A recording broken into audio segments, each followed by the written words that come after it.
예. 그 다음 쭉 볼게요. 초기 불교와 대승불교는 서로 추구하는 목표가 다릅니다. 다르다는 걸 인정해야 돼요. 자꾸 같다고 보시고 하면요. 두 개가 맞춰놓으면 버그가 나요. 깨져버립니다. 그러니까 다르다고 알고 접근하세요.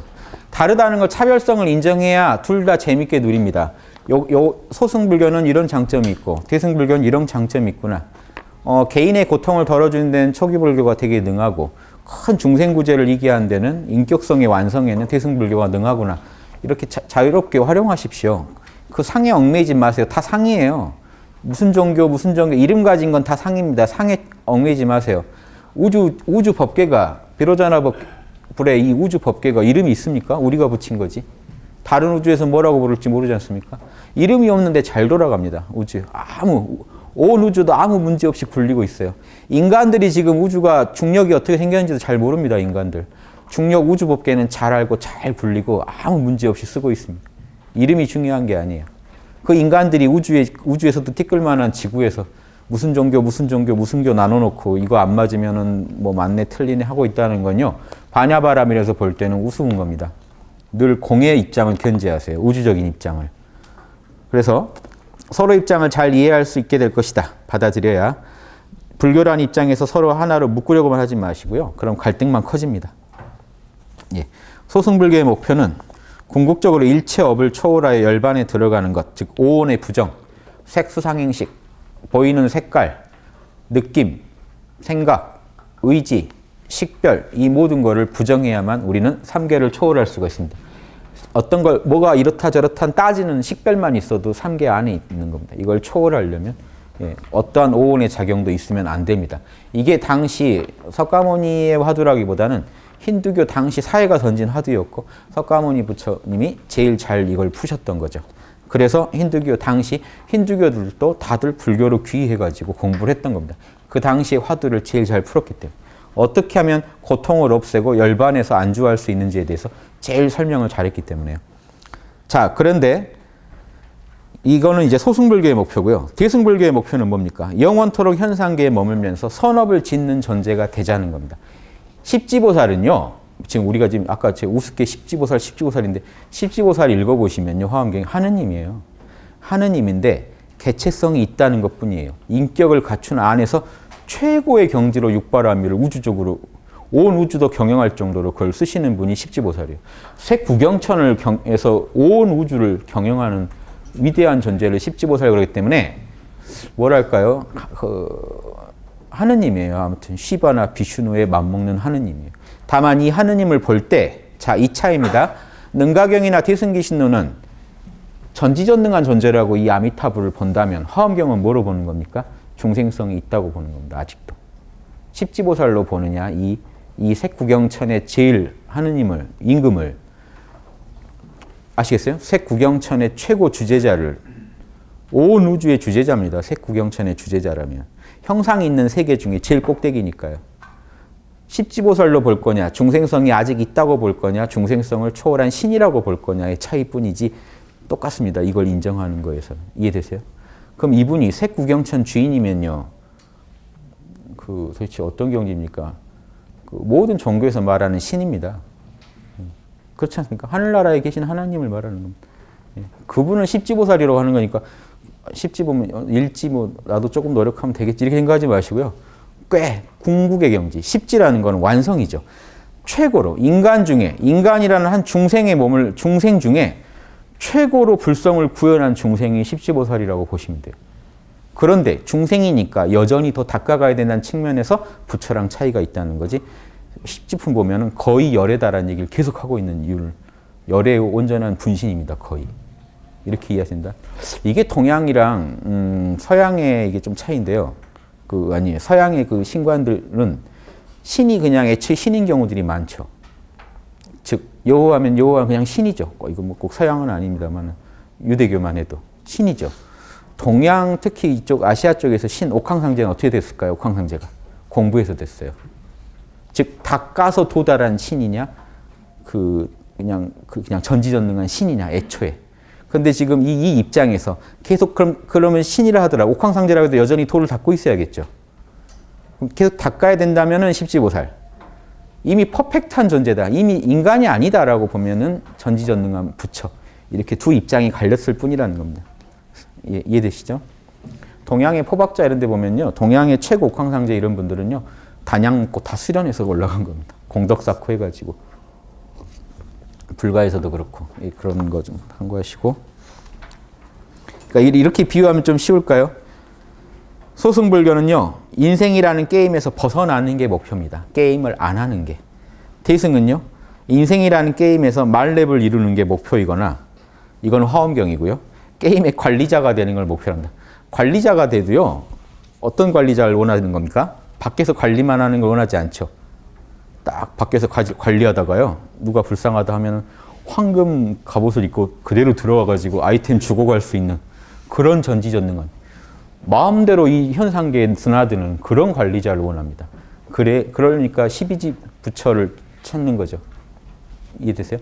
전지전능한 신이 돼야 마음대로 중생을 도와주지 않겠는가. 더 잘 도와주려다가 나온 발상입니다.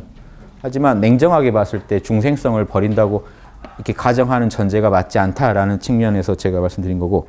자, 대승불교의 전지전능한 법신불, 비로전화불은 게임의 관리자에 해당됩니다. 그렇다면 자, 비로전화불은 게임 관리자예요. 그러면 개체성을 가진 이 보신불, 아미타불, 보신이라는 건 보십시오. 법신불하고 달리 보신은 인과응보의 과보를 가지고 있습니다. 즉 개체성이 있지 않으면 과보라는 건 없어요. 예, 그렇죠. 개체성이 있어야 돼요. 내가 짓고 내가 받는 거기 때문에 개체성이 있기 때문에 보신입니다. 즉 진리가 어떤 인격을 입은 걸 지금 이 아미타불이라고 하는 겁니다. 자, 이 아미타불은 관리자인가 말렙인가? 와, 멋진 화두 아닙니까? 아미타불은 관리자일까요? 말렙일까요? 게이머일까요? 관리자일까요? 대승 입장이 다르겠죠. 두 입장이. 대승경전을 보면 이 둘은 혼재하니까 혼재 설명됩니다. 개체성을 갖고 있다면 초월적 관리자는 아니죠.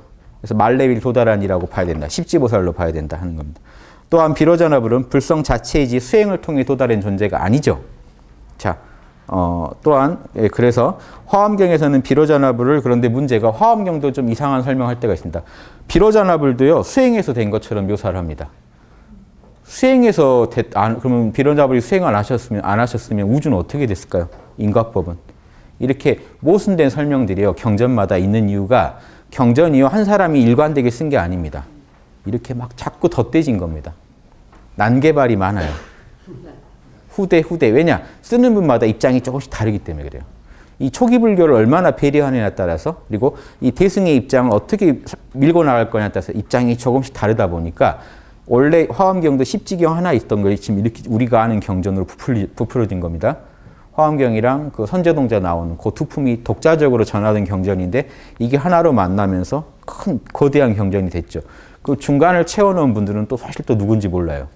이렇게 해가지고 만들어졌기 때문에 여러 입장이 공존합니다. 비로전화불은 수행해서 되셨다는 식으로 또 설명이 나오는 구절이 있으면 잘 걸러서 보시라는 겁니다. 비로전화불이 어떤 존재인지 아시고 불성 자체입니다. 그래서 그건 말이 안 되고요. 우주엔 무시 이래로 법신이 존재해야 우주가 인과법 따라 굴러갔겠죠. 그래서 수행해서 비로전화불이 나온다는 건 말이 안 된다는 겁니다.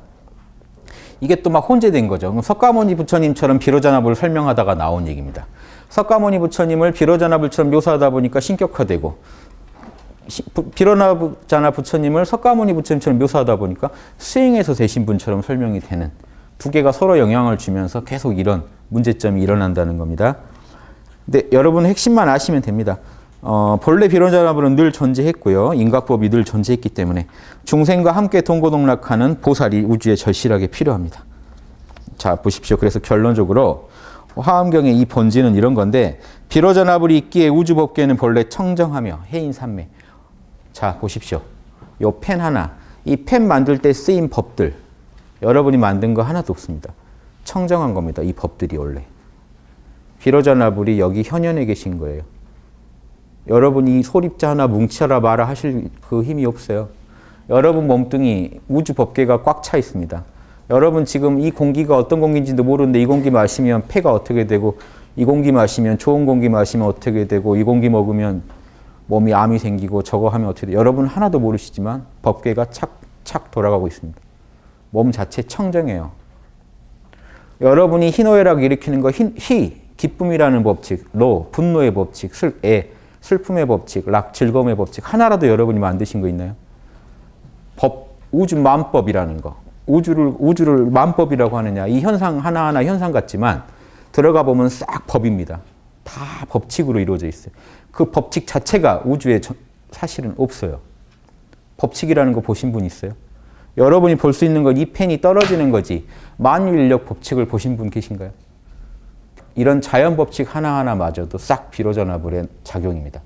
만법이 그대로 청정하다는 얘기는 비로자나불의 영향력에서 하나도 빠진 게 없고 그분의 이신력으로 이 먼지 하나도 존재한다는 얘기는 먼지 하나 뭉쳐라 마라 누가 한 건데요? 법이요. 그래서 우주 법계 그러면 온 우주 현상계를 의미하기도 합니다. 이걸 법계라고 할 수도 있지만 사실은 전체가 법계고 전체는 진리 그 자체입니다. 그런데 그 진리를 어떻게 다 쓰고 계신지는 모르죠. 제가 그때도 그런 말씀 어디다 들은 적이 있습니다. 만유인력 법칙도 잘못 쓰면요. 미사일 떨어뜨린 데 쓰잖아요. 어디다 쓸 거냐에서 중생을 괴롭게도 하고 이롭게도 하는 거지 그 법 자체는요. 청정하다는 거. 희노애락도 청정합니다. 이 희노애락을 어떻게 조합하느냐에 따라서 여러분이 극단적인 지옥고가 열릴 수도 있고 여러분 마음에 극락이 펼쳐질 수도 있다. 재료는 청정합니다. 다루는 솜씨가 있냐 없냐인데 그게 이제 화엄산매의 목적입니다. 솜씨 좋은 보살이 되는 거. 자, 대승불교는 초기불교의 가르침을 넘어서 보살도를 추구하는 종교입니다. 그래서 사실은 대승불교 목적은 부처님이 아니라 보살이에요. 화엄경이 그걸 제일 잘 보여주고 있습니다. 완벽한 부처, 전지전능한 부처가 아니라 그런 존재는 비로자나불이 이미 있기 때문에 우리는 보살이 돼서 온 우주를 돌면서 한 중생이라도 놓치지 않고 깨어나게 도와야 한다는 게 보살도의 핵심입니다. 되게 위대한 철학이에요, 이거는. 초기불교에는 없던 위대한 철학이 있어요. 초기불교의 분명히 어떤 그 씨앗적인 모습은 있지만 이렇게 노골적으로 드러난 게 없습니다. 윤회를 떠나지 않겠다는 식으로. 부처를 거부하겠다는 식으로. 이걸 정확히 이해하시면 여러분이 영성을 닦으실 때 나는 뭘 해야 되느냐. 육바람일만 하시면 돼요. 육바람일. 반야, 우주가 본래 공인지 아십시오. 그 안에서 방편, 공이지만 어떤 식으로 내가 조합하느냐에 따라서 보시를 하냐 안 하냐에 따라서 우주가 업이 달라진다는 걸 아십시오. 내가 여기서 어떻게 움직이냐에 따라서 우주 방향을 늘 좋은 방향으로 모두가 행복해지는 방향으로 인도할 수 있는 그런 큰 업을 지을 수 있는 존재가 되셔야 보살입니다. 내 존재로 인해서 우주가 더 불행해진다면 보살의 반대죠. 이게 지금 그 보살도에 반대되는 길을 가고 계신 겁니다. 보살도를 걷는 분들은 늘 우주와 함께 구르면서 즉 여러분은 본래 열반이기 때문에 이 우주 안에서 구르는 것을 조금 더 싫어하시면 안 돼요. 본래 열반이니까 공한 눈을 가지고 현상계 안에서 이 청정한 것들을 어떻게 배합해서 더 멋진 작품을 남들한테도 보여주고 나도 즐길 것인지 이걸 자꾸 연구하십니다. 자리이타만 연구하시면 됩니다. 이 얘기를 드리려고 긴 얘기를 하는 겁니다. 해신밀경에 보면요. 대승경전이죠. 열애는 완전한 열반에 든 것도 아니고 들어가지 않은 것도 아니다. 왜냐? 열애의 법신은 구경에 이르러 청정하나 화신은 늘 나타나기 때문이다. 자 보십시오. 늘 부처는 이미 열반에 드셔서 이쪽 세계에 계세요. 자, 능가경이나 이런 대승기신론의 입장입니다. 해신밀경이. 부처는 이미 신과 같은 존재가 되 계세요. 그런데 늘 아미타불이건 뭐건 온 우주에 나타나세요. 계속해서. 뭐 어디든 부처가 필요한 곳에는. 하느님이니까, 관리자니까. 말렙이 아니라 관리자가 되면 이렇게 될 수 있지 않겠는가 하고 보는 경전계통들은 저렇게 설명합니다. 이렇게. 능가경도 그래요. 능가경 한번 볼게요. 그 위에 보신보살은 일주보살 이상이 명상하는 중에 나타나며 화신은 범부에게 나타난다. 완전한 열반에 든 뒤에도 개체성이 유지된다는 모순이 생긴다. 자 보십시오. 나타날 때 자유자재한 신이 아니라 석가모니면 난 석가모니다는 개체성을 가지고 나타난다면 문제가 생기지 않냐. 이해되시죠? 개체성이 없는 존재가 개체성을 가지고 나타난다. 이런 모순이요. 초기불교 때부터 생겨요. 왜 그러냐면요. 초기불교 하는 분들이 석가모니 돌아가시고 명상을 하는데 석가모니 열반에 드셨는데 명상 중에 석가모니를 만나는 일이 자꾸 생깁니다. 이거 어떻게 받아들여야 될까요? 열반에 드셨는데 왜? 제 불교에서 명상이란 건 하나의 세계입니다. 색계건 무색계건 어딘가에 가 있어요. 명상의 차원대에 따라. 거기에 석가모니가 자꾸 나타난다는 거 아닙니까? 이걸 납득하기가 애매해서 설명을 거기서는 안 하면 대충 넘어갑니다. 열반에 드셔도 혹 이런 일이 있나 보다 하고 넘어갔는데 대승불교다 보면 이게 체계화됩니다. 부처님은 전지전능한 존재라 이게 가능한 거야. 이미 신이 되셨기 때문에 이게 된 거야. 이런 식으로 설명이 들어가는 거예요. 그러니까 자유자재로 온 우주의 모습을 나타낸다가 되는 겁니다. 즉 석가모니는 자 보십시오. 석가모니의 보신. 보신은 인과는 있는 몸인데 지금 화신이랑 뭔 차이냐면 화신은 육신이거든요. 두 가지 모습으로 우주에 나타나는데 보신은 다른 명상 중에 나타나는 몸을 명상 중에 누굴 봐요. 영적인 존재로서 석가모니를 볼 때를 보신을 봤다고 하고 화신은요. 오감으로 직접 현실에서 누군가를 만져봤는데 석가모니더라는 겁니다. 화신이라는 것. 이 육체를 가진 존재니까요. 이 두 가지 모습으로 온 우주에 자유자재로 등장해가지고 중생을 구제한다. 그러려면 신이 돼야 된다. 이게 능가경의 입장입니다. 화엄경은 이런 입장하고 좀 다르다고 말씀드렸고요. 자, 능가경 입장 더 볼게요. 어찌하여 욕계에서 최고의 깨달음을 이루지 않고 무슨 이유로 색구경천에서 때를 벗는가? 자, 여한삼매를 팔지보살에서 얻는 삼매입니다. 우주가 모두 환영으로 보이는 삼매인데요. 이 팔지보살 삼매를 얻으시면 뭔지 아십니까? 여러분이 마음대로 몸을 만들어서 내보낼 수가 있습니다. 저를 여기다 존재하게도 할 수 있어요. 자, 이 우주가 내 마음이 만든 환영이라면 아까 일지보살도 이건 알아요. 우주가 내 마음의 작용이라는 걸. 그런데 이건 못해요. 그럼 나를 저기다 나타나게 해볼 수 있겠습니까? 중생을 구제하려면 이 정도 스킬이 필요한데요. 우주도 돌아다녀야 되는데 여기서 여기를 못 갑니다. 제 몸을 저쪽에다 갖다 놓을 수 없을까요? 다 마음인데. 요걸 할 수 있는 분은 팔지보살입니다. 팔지보살은 자기 몸을 다른 또 자기 몸에서 새끼 몸을 쳐요. 이건 이상한 영역입니다. 이걸 하려면 이게 금강신입니다. 이 몸 말고 육신으로는 저길 못 가요. 또 다른 몸, 내 몸 안에서 몸을 꺼내가지고 내가 공부를 통해 만든 몸을 가지고 여기저기 1100억 화신이라고 그랬죠. 1100억 군데에도 동시에 나타날 수 있는 그런 능력을 갖추는 게 팔지보살부터 사실은 언제부터 가능하냐면 삼지보살 이상이면 가능합니다. 능가경에 그렇게 나와요. 3지, 4지, 5지면 가능한데 팔지보살은 이거에서 이제 자유를 얻으십니다. 그래서 팔지의 다른 이름이 색자재지예요. 색깔을 마음대로 놔둔다고 해서 색자유자재. 불교에서 자재 그러면 자유자재라고 읽으셔야 돼요. 아, 스스로 있는 관자재보살, 나한테 있는 보살을 관해라 이렇게 해석하시면 아주 창의적인 해석은 되는데요. 불교에서 자재라는 건 자유자재의 줄임말입니다. 관자재보살 그러면 관에서 자유자재하신 보살. 우주의 모든 것을 관하실 수 있는 분 이런 뜻이에요. 그래서 하느님이란 뜻이에요.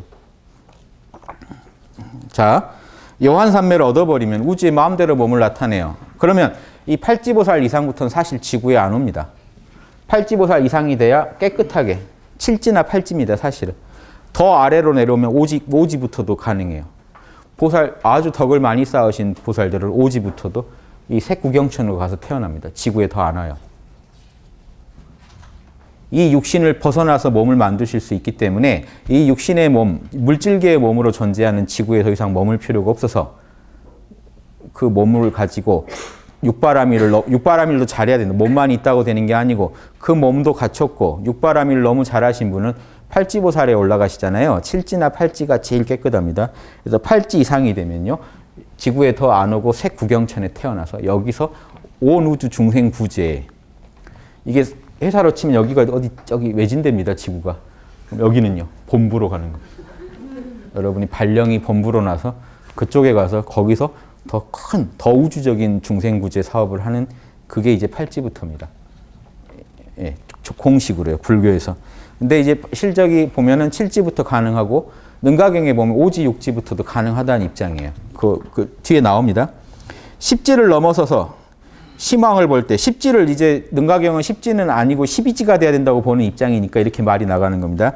10지를 넘어서 심왕, 이 참나를 봐서 생각과 식별을 모두 떠나게 된다. 이때 마음이 굴러가지고 이제 때가 완전히 벗겨집니다. 개체성을 초월하게 돼요. 이때 연화궁, 색구경천에 있는 연화궁에 머물면서 환의 경계를 일으킨다. 온 우주의 몸을 마음대로 만들어버려요. 색구경천의 본신은 여기 있으면서 온 우주의 자유자재로 몸을 만들어요. 하나님 전지전능하니까. 이게 이미 이러면서 그러니까 지금 개체성을 완전히 버렸는데 색구경천에 머문다는 것도 좀 모순이 생긴다는 이 부분. 차라리 이거를 화엄경처럼 십지보살로 보면 설명이 잘 된다는 거. 이해되시죠? 왜냐하면 십지보살도 그런 능력이 있거든요. 개체성이 있을 뿐이지 이런 자유자재야 자기가 원하면 마음대로 몸을 나타내는 능력은 이미 팔지보살부터 없기 때문에 그렇게 생각하시면 좋겠습니다. 이미 저 궁에 머물면 자유자재로 자 이게 이 부분이 중요합니다. 이 부분이 십지가 아니라 불지라는 걸 의미해요. 자유자재로 공용이 없이 중생을 이익해 한 이게 왜 그러냐면요. 보십시오. 십지보살은 개체성이 있으니까 마음을 일으켜서 중생을 구제하는데 전지전능한 존재는 마음이 없겠죠. 그러니까 제가 만약에 빌면 저한테 나타나게 돼 있어요. 부처님이. 온 우주 어디나. 하느님이니까요. 그러니까 개체성이 없다 보니까 의도해서 나타내는 게 아니라 공용이 없이란 말이 뭐냐면요. 중생이 빌면 나타나게 돼 있는 겁니다. 어디든. 완벽한 초월적인 신이니까. 이렇게 묘사가 들어가면 12지를 묘사한 거예요. 공용이 없이라든가 의도가 없이 이런 말이 붙으면 의도가 없이 온 우주에 나타난다 이러면 이거는 이미 인간이 아니거든요. 개체성을 초월했다는 그 증거입니다. 그래서 불지를 묘사할 때 이런 표현을 씁니다. 자, 근데 왜 그런 분이 색구경천에 계시냐 하는 모순이 생깁니다. 그래서 화엄경이 그거를 십지보살로 보는 거고요. 십지보살은 이렇게 이거는 비로자나불이라 하는 그런 전지전능한 영역인데 그렇게 아니더라도 이 중생이 이미 이 전지전능한 거를 최대한 구현한 개체이기 때문에 중생이기 때문에 이미 하느님과 같은 열애와 같은 이 힘을 쓰기 때문에 이런 어떤 이렇게까지 설명할 필요가 없다는 거죠. 자, 이거 한번 보세요. 여러분 공부하실 때 도움이 될 겁니다. 일체 마음법을 쭉 관찰하여서 1지부터 10지까지 설명을 들어갑니다. 일체 마음법을 쭉 관찰해서 심의식, 심은 8식이에요. 내 업보가 저장된 마음. 의익은 7식, 에고의식. 남과 다른 내가 있다고 생각하는 의. 그 다음에 식, 6식과 5식이 발동합니다. 결국 여러분이 보는 모든 세계는요, 8식, 7식, 6식뿐이에요. 보고 듣고 하는 5식, 그걸 옳다 그르다 판단하는 6식, 거기다 에고를 자꾸 입히는 7식, 이 모든 것을 저장하고 있는 8식 정보를. 여러 마음이 여러분의 우주입니다. 여러분이 살아가시는. 세세생생 여러분은 여러분 마음밖에 못 봐요. 그런데 이 마음을 정확히 이 마음의 구조를 꿰뚫어 아시고 오법차성, 명, 일체 만물의 이름과 상, 모양. 자 보십시오. 요거는 펜이라는 이름 명을 가지고 있고 여러분 상을 가지고 있죠. 그리고 여기에 여러분의 분별이 있습니다. 저 펜은 어떤 거야, 뭐 싼 거야, 비싼 거야, 좋은 거야, 나쁜 거야. 여기까지는 망상의 세계예요. 여기를 벗어나서 여러분은 정지. 자, 보십시오. 이 펜도 사실은 내 마음의 작용일 뿐이구나. 내 마음 안에 들어온 오감과 내 육식이 작용해서 이 펜을 지금 보고 있구나. 사실은 이놈도 공하구나를 아는 게 정지고 공한 줄 아니까 진여에 머물게 됩니다. 다 내려놓고 결국 이 모든 게 나로부터 나왔구나 하는 걸 아시면요. 견성이 일어나겠죠. 이 오법자성을 안다는 게 견성했다는 얘기입니다. 그래서 사실은 오법자성만 알아서는 안 되고요. 여기서 육바라밀이 닦여요. 육바라밀을 닦은 거랑 합쳐지면 일지보살에 도달합니다. 자, 이렇게 보십시오. 오법자성을 떠나 이런 걸 다 꿰뚫어 알게 된다는 걸 얘기합니다. 그래서 보살 마하살의 범무아지에 이른다. 일체 마음법은 본래 공하구나 하는 걸 깨칩니다. 다 내 마음 자격이구나. 범무아라는 건 이겁니다. 보십시오. 마음법. 우주에 존재하는 만 가지 법들이 다 그놈이 실체가 있는 게 아니고 내 참나의 작용이구나까지 아는 게 범무아지입니다. 여기서 무아라는 건 그놈이 독자적인 실체가 있는 게 아니더라. 여기서 아는 그놈들이 독자적인 각각의 아가 아니더라는 겁니다.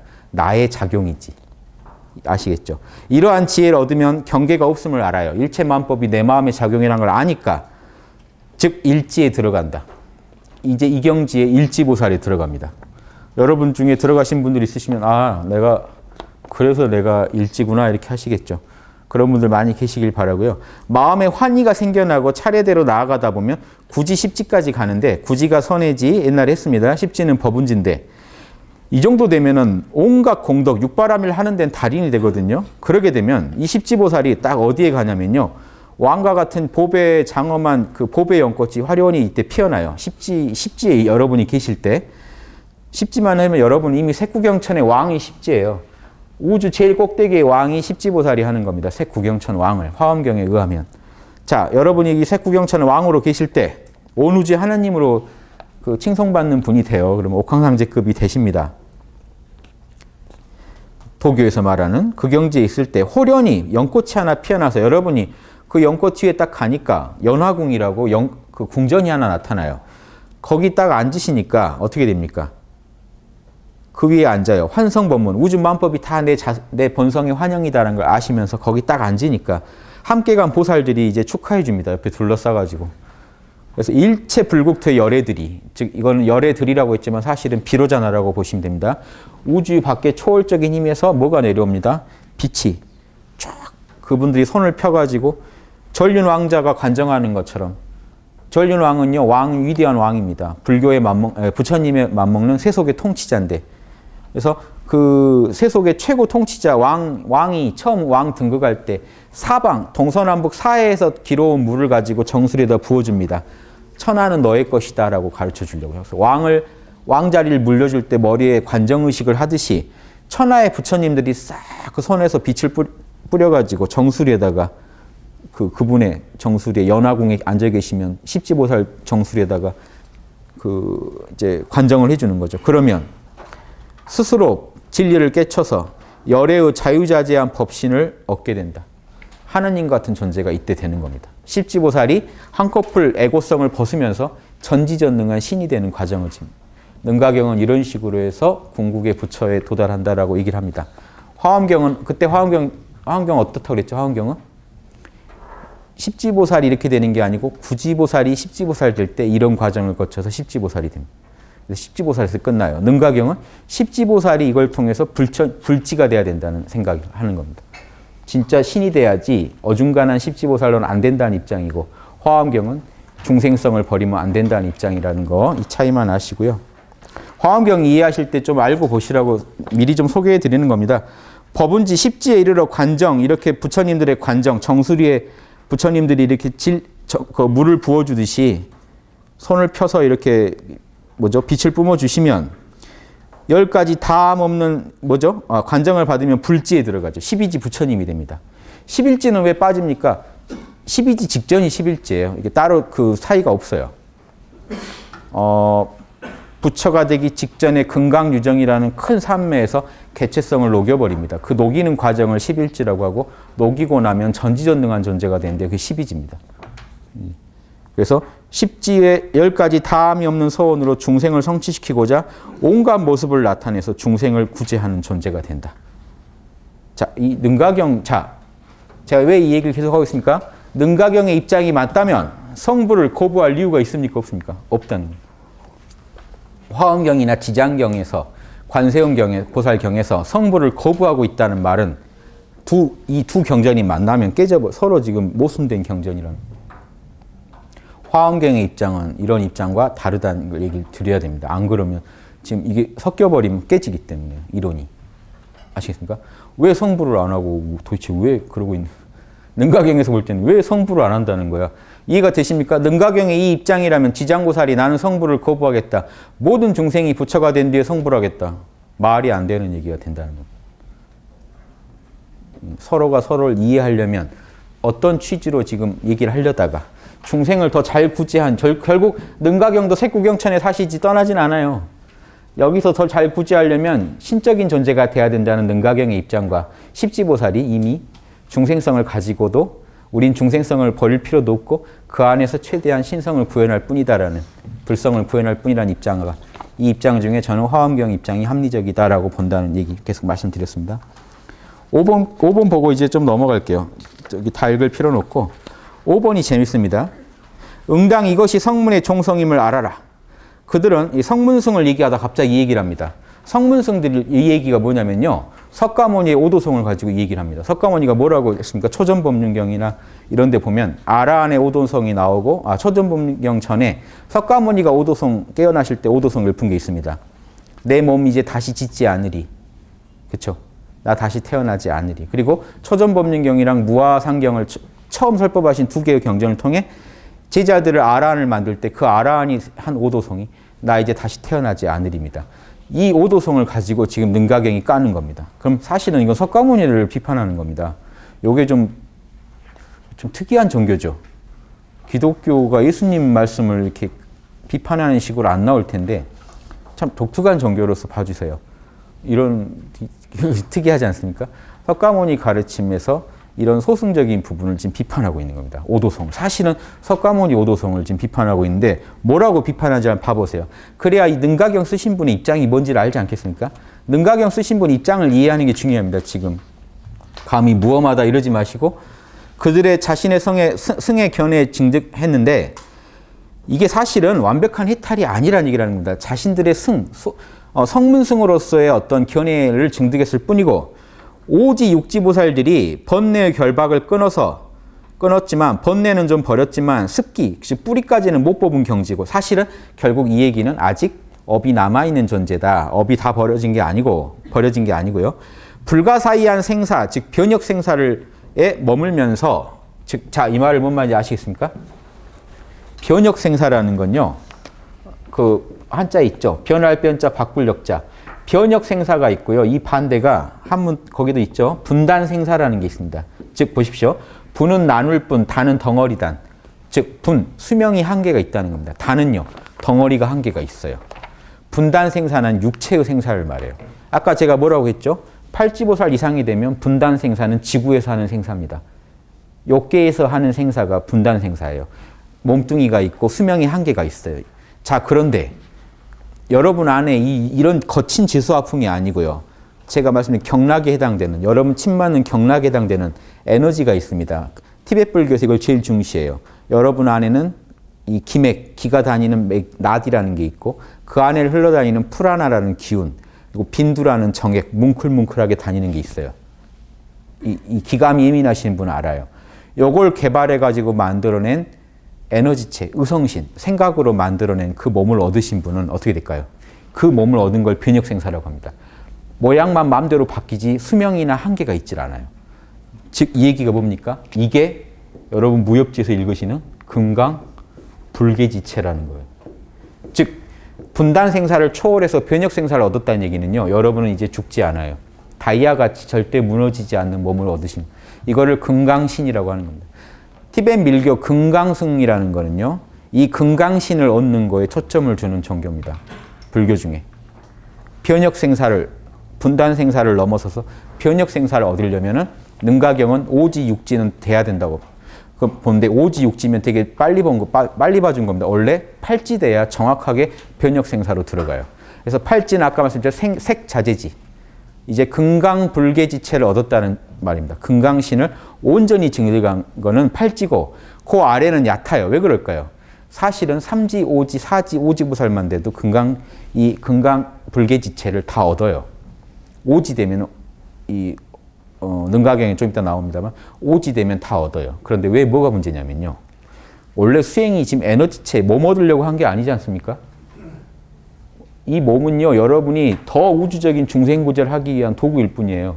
뭐가 안 돼서 오지일까요? 팔지랑 오지 차이는. 육바라밀, 아집이 안 떨어져서 오지예요. 아집이 다 떨어지면 칠지가 되고 떨어졌다는 것도 떨어지면 팔지가 돼요.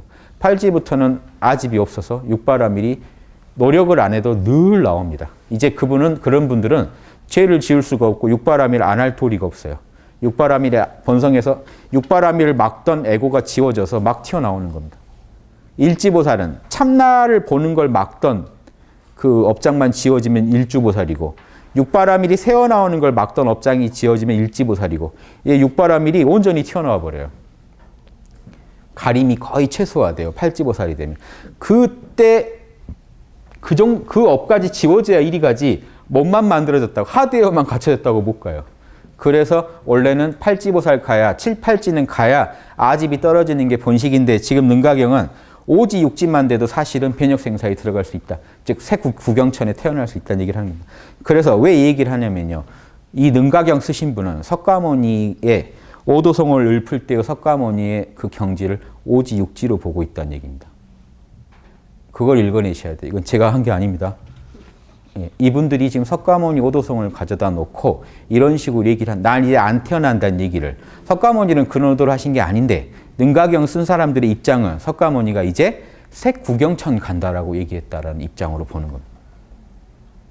왜 그럴까요? 능가경은요. 아까도 말씀드렸지만 성불이 색구경천에서만 가능해요. 아까 읽으셨죠? 십지보살 된 뒤에 오지, 육지나 칠지, 팔지들은 색구경천으로 다 태어나겠죠. 여기 다 모이겠죠. 여기서 십지보살로 있다가 연화궁이 만들어져서 온 우주의 축복을 받으면서 관정을 받아서 불처가 등극하기 때문에 우리가 아는 초기불교에서 말한 소설촌에서 내려와서 욕계에서 성불 한다는 개념에 은근히 반대하고 있는 겁니다. 은근하게. 노골적으로는 안 해요. 왜냐하면 그러면 부처님에 대한 반대가 되니까. 은근하게 다른 얘기를 하고 있는 겁니다. 그러니까 보십시오. 아까 질문 있었죠. 1번 질문이 이겁니다. 아까 그냥 넘어갔죠. 1번 보세요. 능가경 16페이지. 어찌하여 욕계에서 성불하지 않고 색구경천에서 보리를 이루는가? 요 질문이 능가경의 입장인 겁니다. 가로 열고 1번이요. 그 동그라미 1번 있죠. 어찌하여 욕계에서, 그러면 이 석가모니는 욕계에서 성불하셨는데 이거를 구조적으로 비판하는 겁니다. 능가경이라는 경전이요. 지금 능가경의 입장을 제가 소개해 드린 겁니다. 제 입장이 아니고요. 그래서 나는 이미 태어남을 다하였고 범행은 갖추어졌고 해야 할 일을 모두 다 해서 다시는 뒤의 생을 받지 않으리라라는 이 말을 한 거다. 능가경은 초기 불교 분들의 그 경지를 보고 잘해야 오지 육지라고 본 겁니다. 그분들이 다시 안 태어나는 열반에 들 수 있다고 보질 않았기 때문에요. 예, 대승불교 입장에서는. 대승불교 입장에서는 오온을 버린다는 것은 불가능하기 때문에. 색이 공이고 공이 색인데 어떻게 색을 버려요? 색이 공이고 공이 색이라는 얘기는요. 공은 불생불멸이라고 돼 있죠. 반야신경에. 불생불멸할 공이면 오온도 공인데 오온도 못 버린다는 얘기가 됩니다. 따라서 나는 오온을 버렸다라는 말은 애초에 불가능하기 때문에 그렇기 때문에 이런 오도성은 사실은 나는 이제 육체의 생산을 벗어나서 지구에 다시 안 온다라고 풀어버린 겁니다. 욕계에 다시 안 온다. 난 이제 색구경천 간다. 소크라테스가 난 이제 신들의 세계 간다고 좋아했던 그 경지로 지금 봐버리신 겁니다. 자, 그 밑에 보면, 밑에는 그냥 넘어가시고요. 자, 밑에 제일 마지막 줄이요. 능가경의 주장은 초기불교의 석가모니도 의성신을 이루어 색계로 가고 다시 욕계에 오지 않는 경지로 설명하고 있다는 겁니다. 열반에 안주한 아라한들은 잠시 삼매에 취해 있는 상태일 뿐 실제로 윤회를 초월한 경지가 아니라고 보는 겁니다. 예, 아시겠죠? 그러니까 부처님 아니고 일반 아라한들은요, 그 정도도 안 되고요. 그냥 이제 삼매에 취해 있는 상태 정도로 보는 겁니다. 결국 색계에서 정진하여 전지전능한 부처의 경지에 도달해야 된다고 능가경은 봤고, 윤회나 오온이 본래 청정하니 애초에 윤회와 오온을 초월한다는 생각을 할 필요가 없다고 본 겁니다. 그래서 능가경의 이런 디승경전의 입장. 능가경 한편 살짝 보신 거랑 지금 같아요. 제일 핵심은 다 말씀드렸습니다. 능가경 입장은 전지전능한 부처님이, 신과 같은 부처님이 어디 계십니까? 색구경천에 계시면서 온 우주를 구제해 주세요. 그런데 우리가 화엄경 입장에서 볼 때는 색구경천에 계시면 십지보살이라는 겁니다. 개체성이 있다는 겁니다. 아미타불도 전생이 쭉 나와요. 예, 그러면 그걸 이제 너무 신격화시키지 말자는 입장입니다. 저는 화엄경도 그런 입장이라고 봤고요. 저도.